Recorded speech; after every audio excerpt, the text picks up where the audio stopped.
ఇలా తెల్లవారే వెలుగు రేఖలా పచ్చ పచ్చ పచ్చి మట్టి బొమ్మలా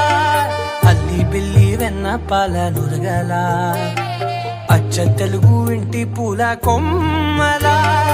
దేవదేవుడే పంపగా ఇలా దేవతే మా ఇంట అడుగే పెట్టెనంట బ్రహ్మ కళ్ళలో కాంతులే మా అమ్మలా మా కోసం మళ్ళీ లాలి పాడేనంట.